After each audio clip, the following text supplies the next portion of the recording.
नमस्कार दोस्तों, धर्म ज्ञान हिंदी कहानियां चैनल पर आपका बहुत बहुत स्वागत है। दोस्तों, बहुत पुरानी बात है। किसी छोटे से गांव में रूडी नाम का सीधा साधा आदमी रहता था। रूडी बहुत अच्छे खिलौने बनाता था। उसके इसी हुनर के लिए उसका नाम दूर दूर तक मशहूर था। उसके बनाए हुए कई खिलौने राजमहल की भी शोभा बढ़ाते थे। इसके लिए राजा ने अनेक बार उसे बहुत से पुरस्कार भी दिए थे।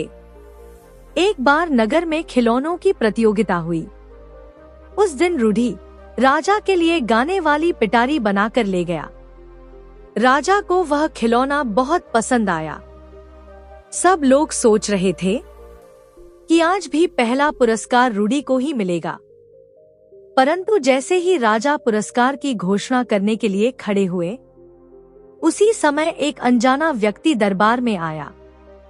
उसके साथ एक लड़की थी। वह अत्यंत सुंदर थी और राजसी पोशाक पहने हुए थी। उस व्यक्ति ने राजा से कहा, महाराज, मेरा नाम मलखान है। मैं खिलौने बनाया करता हूँ। मैं चाहता हूँ कि पुरस्कार की घोषणा करने से पहले आप एक बार मेरा बनाया हुआ खिलौना भी देख लें। उसके बाद ही पुरस्कार का निर्णय करें। राजा ने कहा, ठीक है, दिखाओ अपना खिलौना।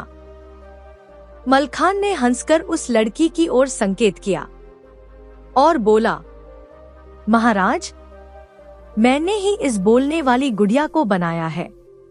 बोलने वाली गुड़िया? राजा ने आश्चर्य से कहा। दरबार में सभी चकित रह गए। मलखान ने कहा, हाँ महाराज, मैं जादू जानता हूँ।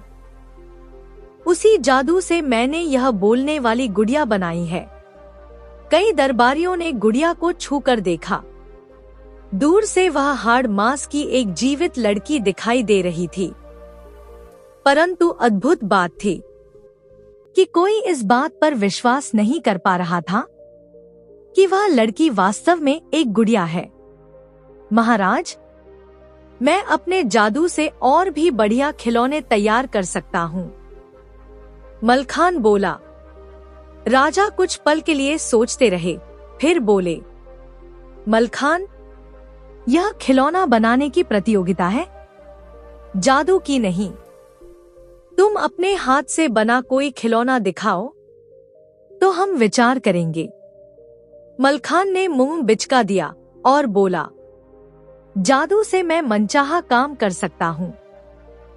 फिर मुझे बेकार के खिलौने बनाने की क्या आवश्यकता है।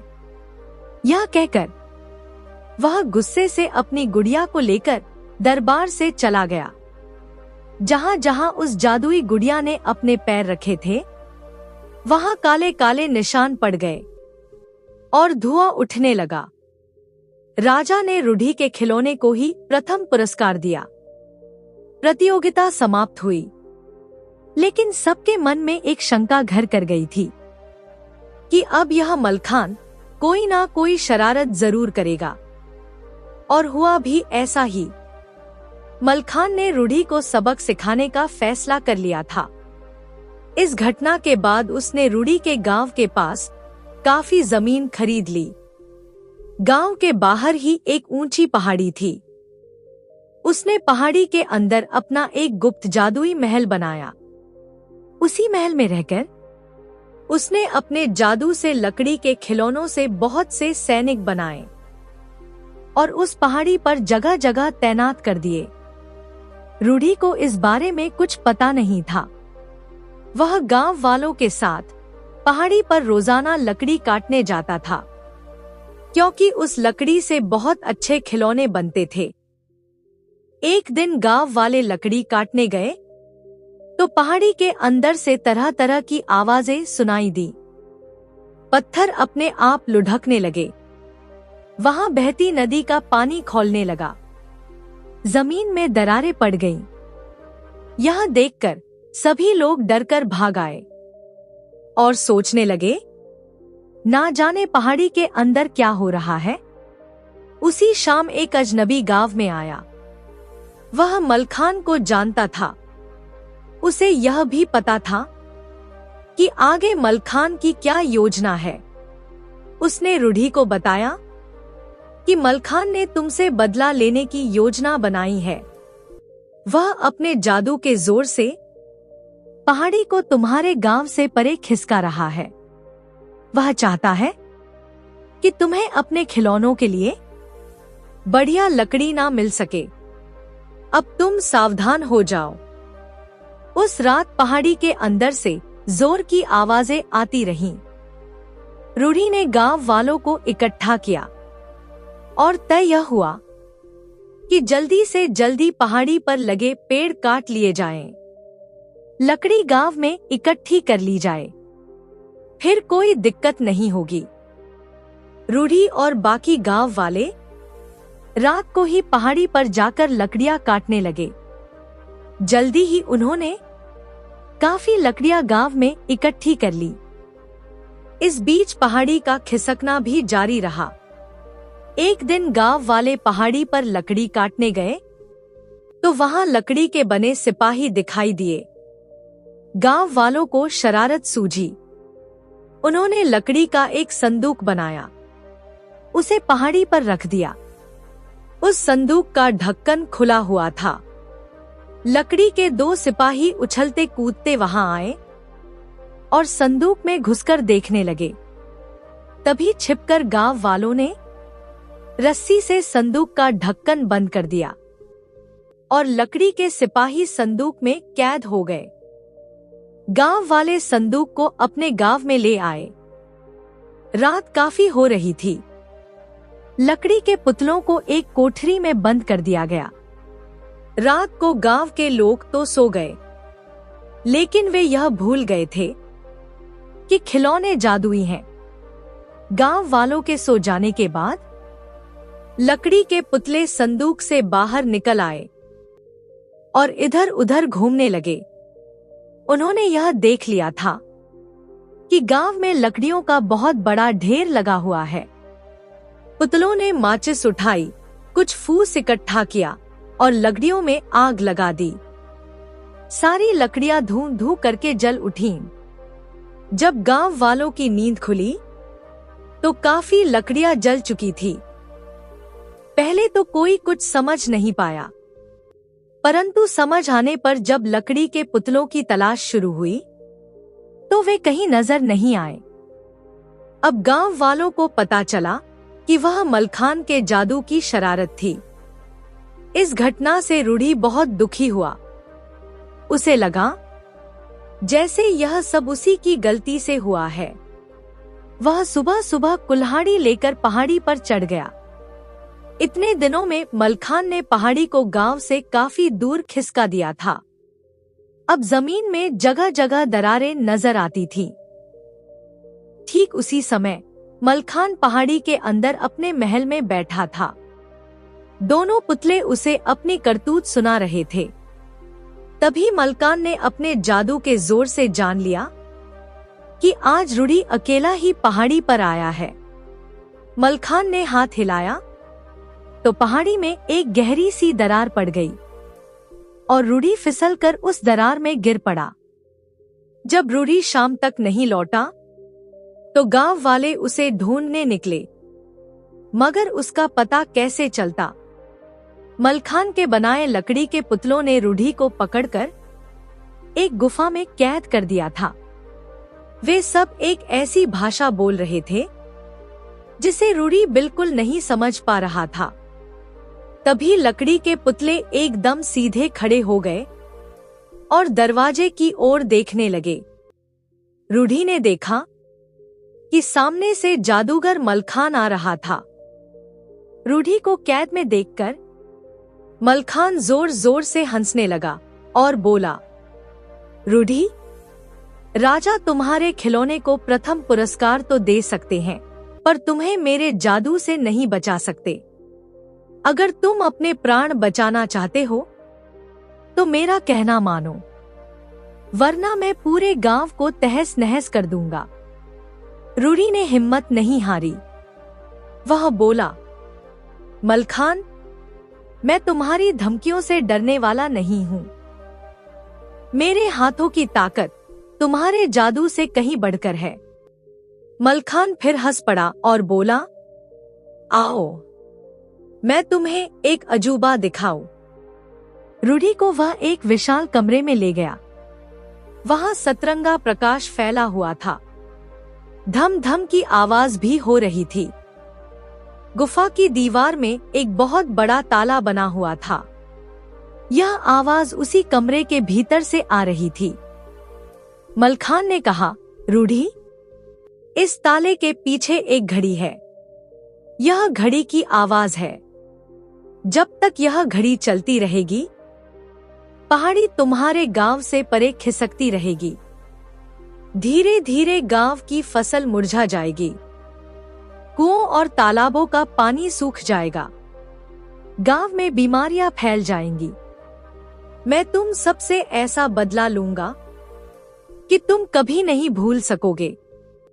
उधर गांव के लोग परेशान थे। रूढ़ी का कहीं पता नहीं चल रहा था। गांव की जमीन के नीचे कुछ बौने रहते थे। उन्हें भी मलखान की शरारत का पता था। वे गांव वालों की मदद करना चाहते थे, लेकिन मलखान के जादुई महल में जाते हुए डरते थे। एक दिन रूढ़ी के जुड़वा बेटे धीरू और भीरू अपने पिता की खोज में चले। वे काफी छोटे थे। जंगल के रास्ते में वे बौने धीरू और भीरू से मिले। उन्होंने कहा, बच्चों, हमें मालूम है कि तुम्हारे पिता रूढ़ी पहाड़ी के अंदर कैद हैं, पर हम अंदर नहीं जा सकते। हाँ, अंदर पहुंचने का रास्ता खोजने में हम तुम्हारी मदद जरूर कर सकते हैं। वे सब मिलकर रास्ता ढूंढने लगे। पहाड़ी खिसकने से उसमें जगह जगह दरारें पड़ गई थी। बौने हर दरार में जाकर देखते थे। एकाएक उन्हें एक दरार में से रोशनी की झलक दिखाई दी। इसका मतलब था कि यह दरार एकदम अंदर तक थी। बौनों ने धीरू और भीरू से कहा, तुम उस दरार में से आगे बढ़ने की कोशिश करो। दोनों भाई उस दरार में घुस गए और संकरे रास्ते पर बढ़ते रहे। पीछे से बौने उन्हें हिम्मत बंधाते रहे। रास्ता इतना संकरा था कि दोनों बच्चों को अपनी सांस घुटती हुई सी लग रही थी। फिर भी वे सामने से दिखती हल्की रोशनी के सहारे बढ़े जा रहे थे। तभी उस दरार से उन्हें अपने पिता रूढ़ी की झलक मिली। वे दोनों चिल्ला उठे, पिताजी! आवाज सुनकर रूढ़ी चौंक उठा और इधर उधर देखने लगा। तभी धीरू ने फिर पुकारा। अब रूढ़ी को पता चल गया कि आवाज कहां से आ रही थी। उसे दरार में से झांकते हुए दो चेहरे दिखाई दिए और वह अपने दोनों बेटों को पहचान गया। रूढ़ी की आंखों से आंसू टपकने लगे। किसी तरह अपने को संभालकर उसने बच्चों से पूछा कि वे किस तरह वहां तक आ गए थे। धीरू और भीरू ने पिता को पूरी बात बता दी और कहा कि गांव में सब कितने परेशान हैं। अपने बच्चों को निकट पाकर रूढ़ी खुश भी था और उदास भी। वह उन्हें देख सकता था पर छू नहीं सकता था। वे पास होकर भी दूर थे। बच्चों के कानों में भी धम धम की आवाजें आ रही थी। उन्होंने पूछा तो रूढ़ी ने कहा, इस आवाज को नहीं रोका गया तो सब कुछ नष्ट हो जाएगा। यह एक घड़ी की आवाज है। वह एक ताले में बंद है। ताले की चाबी जादूगर मलखान ने नष्ट कर दी है। मैं इस ताले की चाबी बनाऊंगा। तुम माँ के पास जाओ, उनसे सोना मांग कर लाओ। चाबी के लिए सोना चाहिए। सोने की चाबी से ही जादुई ताला खुल सकेगा। रूढ़ी ने बच्चों को पूरी बात समझा दी। धीरू और भीरू वहां से गांव लौट आए। बौनों ने उनसे कह दिया कि तुम लोग आराम से जाओ, हम इस रास्ते की पहरेदारी करते रहेंगे। जब भी तुम वापस आओगे हम तुम्हें यहीं मिलेंगे। दोनों भाई माँ के पास पहुंचे। जल्दी ही पूरा गांव जान गया कि रूढ़ी का पता चल गया है और वह जादूगर मलखान की कैद में है। जादुई ताले की चाबी बनाने के लिए सोने की तलाश हुई। अब सबको उम्मीद हो गई थी कि रूढ़ी को मलखान की कैद से मुक्त कराया जा सकेगा। उसी दरार की राह से जाकर धीरू और भीरू ने अपने पिता को सोना दे दिया। जब वे उस दरार की राह पिता से बात कर रहे थे तो जादूगर मलखान वहां आ गया। उसी समय दरार के आगे का पत्थर गिर पड़ा। दोनों बच्चे मलखान को दिखाई दे गए। उसने झट उन्हें पकड़ लिया। जब शाम हो गई और बच्चे नहीं लौटे तो गांव वाले चिंतित हो उठे। वे समझ गए कि धीरू और भीरू जरूर किसी मुसीबत में फंस गए हैं। मलखान ने रूढ़ी को उसी कमरे में बंद कर दिया जहां विशाल जादुई ताला लगा था और घड़ी की आवाज गूंज रही थी। उस ताले की चाबी मलखान ने कहीं फेंक दी थी। मलखान ने सोचा था कि रूढ़ी इस तरह डर जाएगा, लेकिन रूढ़ी को अपना काम करने का अच्छा मौका मिल गया था। वह ताले को देख देख कर सोने की चाबी बनाने की कोशिश में लगा रहता। मलखान का जादू सोने पर नहीं चल सकता था, इसलिए उसे पता ना चल सका कि रूढ़ी क्या करता रहता है। रूढ़ी यह जानता था कि अगर समय पर जादुई ताला ना खुला तो पूरा गांव नष्ट हो जाएगा। दोनों बच्चे मलखान के चंगुल में फंस गए हैं। यह बात उसे हर समय परेशान करती रहती थी, लेकिन फिर भी वह चाबी बनाने में जुटा रहता, क्योंकि उसके पास वही एक अंतिम आशा थी। पहाड़ी अब पहले से ज्यादा कांपने लगी थी। रूढ़ी ने आखिर रात दिन मेहनत करके सोने की चाबी तैयार कर ही ली। उस समय वह कमरे में अकेला था। सामने विशाल ताला था। उसके पीछे घड़ी की आवाज सुनाई दे रही थी। रूढ़ी ने सावधानी से इधर उधर देखा और सोने की चाबी ताले में लगा दी, पर चाबी को घुमाने का मौका ना मिला।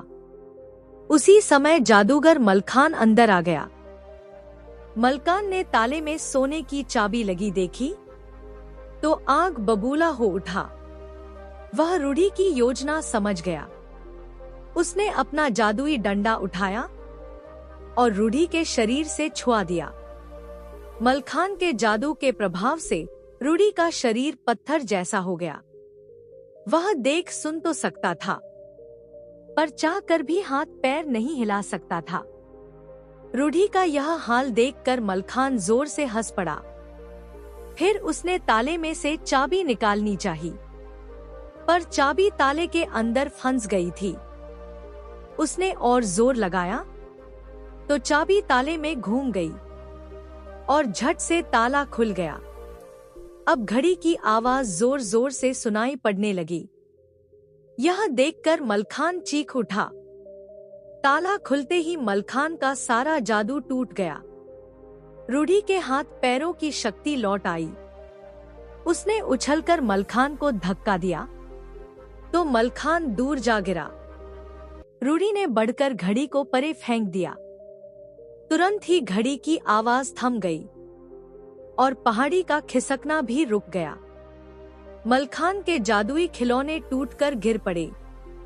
खुद मलखान का शरीर भी अंदर से जलने लगा था। वह वहां से भागने लगा और भागते भागते कहां गया, यह कोई नहीं जान सका। रूढ़ी अपने दोनों बच्चों के साथ पहाड़ी महल से बाहर निकला और गांव की तरफ चल दिया। पहाड़ी अब बिल्कुल शांत थी। उसकी सब दरारें भर गई थी। गांव के मुरझाए खेत भी हरे हो गए थे। सूखे हुए कुओं और तालाबों में भी पानी आ गया था। अब सब कुछ पहले जैसा हो गया था। उस दिन काफी समय बाद गांव वालों के चेहरों पर हंसी दिखाई दी थी। अब वे जीत गए थे। दोस्तों, बुराई चाहे कितनी भी ताकतवर क्यों ना हो, आखिर में उसका परिणाम बुरा ही होता है। आप सभी श्रोताओं को यह कहानी अच्छी लगी हो तो इस वीडियो को लाइक करके हमारे चैनल को सब्सक्राइब भी जरूर कर लीजिएगा। धन्यवाद दोस्तों।